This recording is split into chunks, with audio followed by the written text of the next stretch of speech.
Hey everyone, happy Friday. Here's your real estate and mortgage market update for this week. Let's start with mortgage rates because we got some pretty important economic data this morning. The July jobs report came out today and it was much weaker than expected. That's right, the US economy actually lost 23,000 jobs in July.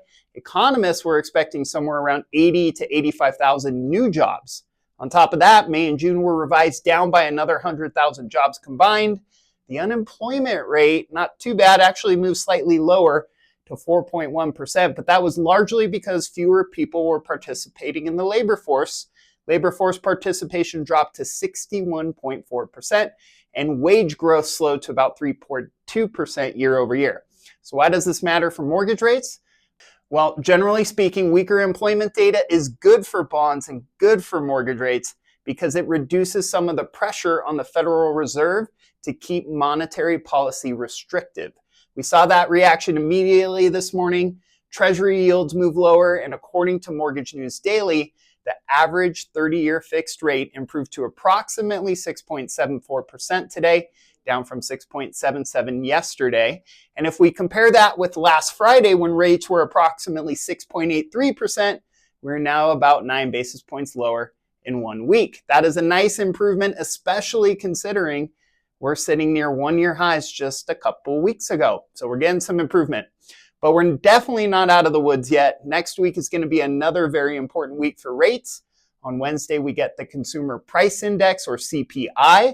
This is probably the biggest inflation report of the month. If inflation comes in lower than expected next Wednesday, we could see another move lower in mortgage rates.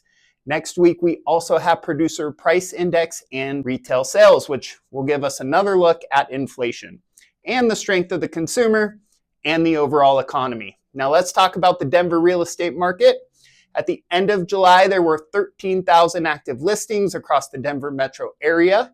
That was up almost 3% from June, which means buyers continue to have more choices and more negotiating power in general. Homes that closed in July spent a median of 21 days on the market. That's up. There were about 3,700 homes sold in July. That was almost 12% fewer closings than in June and approximately 6% fewer closings than last year in July. So buyer activity has definitely slowed and there's simply fewer transactions to go around. If you're a real estate agent, that could mean you have to work harder just to close the same amount of business. Don't know if everyone's feeling that, but I'm feeling that. But maybe the answer isn't working harder. Maybe it's getting back to the basics, being more intentional about your daily contacts, and surrounding yourself with other business-minded agents who will act